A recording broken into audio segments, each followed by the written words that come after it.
तो हमारे आज के वर्कआउट में deadlift, upper back, core muscle and cardio like treadmill. सबसे पहले स्ट्रेचिंग कर लेते हैं। स्ट्रेचिंग बहुत ज़रूरी है वर्कआउट से पहले भी और वर्कआउट के बाद में भी। इससे आपके मसल टियर के चांसेस बहुत कम हो जाते हैं और फ्लेक्सिबिलिटी भी बढ़ जाती है। तो इसलिए वर्कआउट से पहले स्ट्रेचिंग और वर्कआउट के बाद भी स्ट्रेचिंग के बाद आ जाते हैं पुलअप्स पे। पुलअप्स आपका स्ट्रेंथ बिल्ड करने के लिए सबसे ज़्यादा अच्छा है, क्योंकि पुलअप्स बॉडी वेट वर्कआउट है। तो पुलअप्स में स्ट्रेंथ एंड स्टेमिना दोनों बिल्डअप होते हैं। तो अगर पुलअप्स नहीं हो रहा है या अभी नहीं करना है तो उसकी जगह पुशअप्स को भी ऐड कर सकते हैं। पुशअप्स के एंगल को बिल्कुल स्ट्रेट रखा है। सेट 3 एंड रेप्स भी आपको मैंने बताए हैं 10 के रखने हैं। 3 सेट्स करने हैं और 10 के रेप्स रखने हैं। एंगल बिल्कुल स्ट्रेट, बाहर नहीं लेना है, अंदर ही रखना है। डिक्लाइन बेंच क्रंचेस, ये है कोर मसल के लिए।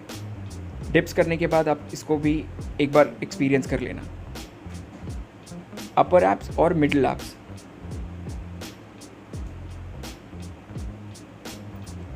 अगर आपके पास स्विस बॉल नहीं है तो स्विस बॉल की जगह आप डंबल्स को भी यूज़ कर सकते हो।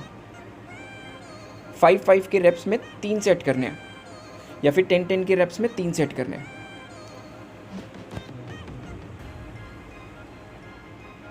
स्टार्टिंग का सिर्फ वार्म अप कार्डियो है, क्योंकि इसके बाद स्ट्रेंथ वाला जैसे कि डेडलिफ्ट दिया है तो डेडलिफ्ट करना है। तो ये आपको 3 सेट करने हैं।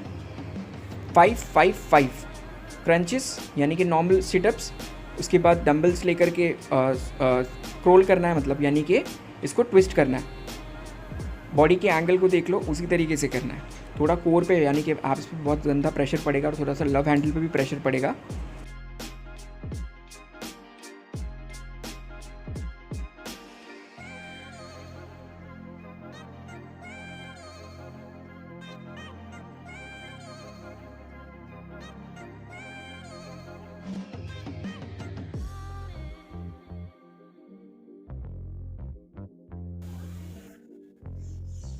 डेडलिफ्ट, भाई डेडलिफ्ट के वर्कआउट को थोड़ा ध्यान से देखना, क्योंकि डेडलिफ्ट आपका स्टेमिना, स्ट्रेंथ और कॉन्फिडेंस दोनों बढ़ाता है। तो एंगल कैसा यूज़ किया है, मैं बिल्कुल नॉर्मल स्ट्रेट खड़ा हूँ। मैंने नी का आउट एंगल हाथ का रखा हुआ है और स्ट्रेट पकड़ा हुआ है बार को। इसमें 2 एंगल होते हैं, दूसरा एंगल भी मैं थोड़ी देर बाद बताऊंगा। हाथ ये मैंने रखे हैं और जब मैं इसको लिफ्ट करता हूँ, मैंने हिप्स को ड्रॉप रखा है और चेस्ट को अप रखा है। बैक थोड़ा सा आर्च है। जब मैं लिफ्ट करता हूँ तो मैं अपनी थाइस को फ्लोर की तरफ पुश करके मैं नी के पास बार को रखता हूँ और मैं ग्लूट्स को यूज़ करता हूँ। इसमें 2 मसल यूज़ करने हैं। जब आप प्रेस करते हो तो आपको क्या करना है, आपको आपके ज़मीन पर यानी कि फ्लोर पे पुश करना है थाइस से। लोअर बॉडी से लिफ्ट करना है, नी के पास रोक करके ग्लूट्स को यूज़ करना है। Glutes, hamstring, love handle and lat muscles.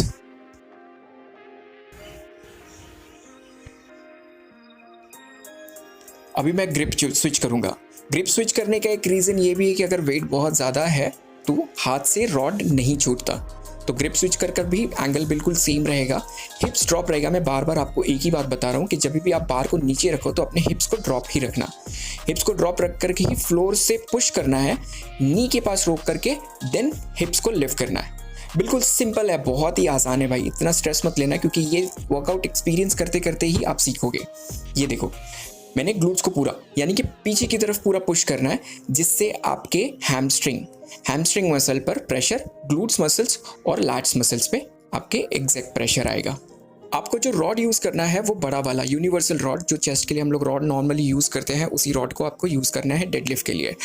रही बात वेट की, तो वेट आपको लेना है 15 पाउंड से स्टार्ट करना है। 15 pound around 6.5 kg, 15 pound, 20 pound and 30 pound. तो ये आपको 3 सेट्स करने हैं 15, 12 एंड 10 के रेप्स में। ये 3 सेट्स करने हैं आपको, और इसको जितना हो सकता है आप स्लो करने की कोशिश करें। डेडलिफ्ट के बाद आ जाते हैं लैट पुल डाउन पे। लैट पुल डाउन का भी ग्रिप मैंने शो किया है, आप उसको भी थोड़ा सा ध्यान से देखना।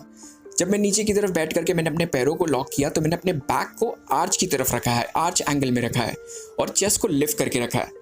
जब मैं पुल डाउन करता हूं तो मेरे एल्बो को देखना, मेरा एल्बो इन नहीं, मेरा एल्बो आउट है। स्ट्रेट एंगल में मैंने उसको यूज़ किया और मैं बहुत स्लोली कर रहा हूं, तो आपको भी बिल्कुल उसी तरीके से करना है। स्लोली पुल डाउन करना है ताकि आप अपने बैक को इन्वॉल्व रखो हमेशा।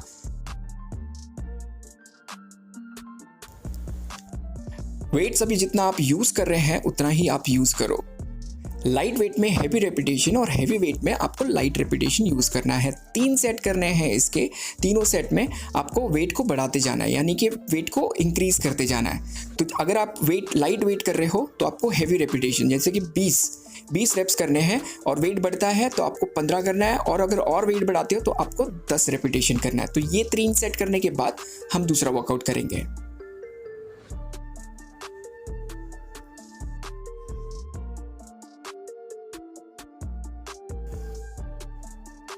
बिल्कुल स्लोली पुल डाउन करना है और स्लोली ड्रॉप करना है। आप इसको सीधे बिल्कुल ध्यान से देखें। न्यूट्रल ग्रिप स्मिथ मशीन पे भी कर सकते हो और लैट पुल डाउन पे भी न्यूट्रल ग्रिप स्विच करके कर सकते हो। जो हैंडल मैंने यूज़ किया है उस हैंडल को देख सकते हो आप, अगर आपके पास भी होगा तो आप उसे स्मिथ मशीन पे भी लगा करके कर सकते हो। इसमें भी मैंने आपको पोस्चर बताया है कि एंगल को कैसे रखना है। नीचे बैठकर आपके बैक को आर्च रखना है। आर्च रखने के बाद ये देख लो एक बार पोस्चर अच्छे से, और जब आप इसको लिफ्ट करते हो बिल्कुल इजी है। जब आप इसको लिफ्ट करते हो आपको बैक को बिल्कुल आर्च रखना है और चेस्ट को अप करके बैक से पुल डाउन करना है और स्लोली ड्रॉप करना है हेड के एंगल में। ये सर के एंगल में बिल्कुल ड्रॉप किया है और चेस्ट के पास लिफ्ट कर करके लेकर आया हूं मैं। इसके बेनिफिट्स अभी बताता हूं। न्यूट्रल ग्रिप के ये प्रेशर पॉइंट्स हैं। आपको बहुत ही स्लोली पुल डाउन करना है और पुल अप करना है। तो पुल डाउन करने के टाइम पर चेस्ट को लिफ्ट करके ओवरहेड यानी कि हेड के लेवल में आपको लेकर के आना है। 3 सेट्स करने हैं और इसको आप हैवी भी कर सकते हो। तो हर सेट में आपको वेट्स इंक्रीज करते हुए जाना है। 3 सेट करके आपको फिर थोड़ी देर वेट करना है कि 30 सेकंड का ब्रेक करके फिर दूसरे वर्कआउट को चूज करना है। रोइंग मशीन, इसे सीटेड रो भी कहते हैं। अगर आपके पास ये मशीन नहीं है तो अभी स्मिथ मशीन पे हम कर रहे थे, जो जिस ग्रिप के साथ कर रहे थे न्यूट्रल ग्रिप, उस ग्रिप को आप नीचे लेकर के, क्लिप को नीचे लेकर के आप इस मशीन को भी बना सकते हैं। वहाँ पे 3 सेट करना है। लाइट वेट में 3 सेट कंप्लीट इसके भी करने हैं। टी बार, ये भी अपर बैक के लिए है, मैंने इसमें भी बताया है और दूसरा एंगल भी बताऊंगा। अगर ये मशीन आपके पास नहीं है तो वो भी बता दूंगा। सेट्स आपको 3 सेट करने हैं और वेट आपको लाइट ही रखना है, जैसे 10 LBS से 15 LBS, उससे ज़्यादा नहीं करना है। और जितना आप रेप ज़्यादा कर सकते हो, जैसे 25, 30, आप जितना रेप ज़्यादा करोगे उतने ज़्यादा बेनिफिट्स इसके मिलते जाएंगे। एंगल बिल्कुल बताया है मैंने, इसमें एंगल में चेस्ट आउट होना चाहिए बेंच से। मैंने बेंच के पास रखा है और चेस्ट को आउट रखा है, मिडिल चेस्ट को मैंने आउट रखा हुआ है। तो बिल्कुल इसी तरीके से। और लिफ्ट करने के टाइम पर बैक इन्वॉल्वमेंट ज़रूरी है। अगर आपके पास टी बार नहीं है, टी मशीन नहीं है, तो आप नॉर्मल बेंच जो कि होती है वो फर्स्ट क्लिप में ऐड करके देखो। फर्स्ट क्लिप में मैंने वहाँ पर लगाया और उसके बाद मैंने लाइट वेट डंबल्स लिए। जिस तरीके से पोजीशन मैंने ली है, चेस्ट को मैंने आउट रखा है या जैसे मैं पोजीशन ले रहा हूँ बिल्कुल उसी तरीके से आपको भी यूज़ करना है। Up and down, up and down, ये आपको भी 3 सेट करने हैं लाइट वेट में बिल्कुल। और जितना रेप्स कर सकते हो उतना ज़्यादा रेप्स करना इसके भी, जैसे 30, 25, 20। आप जितना ज़्यादा करोगे बैक इन्वॉल्वमेंट, ये मैंने फर्स्ट लिफ्ट किया एंड देन बैक को इन्वॉल्व किया।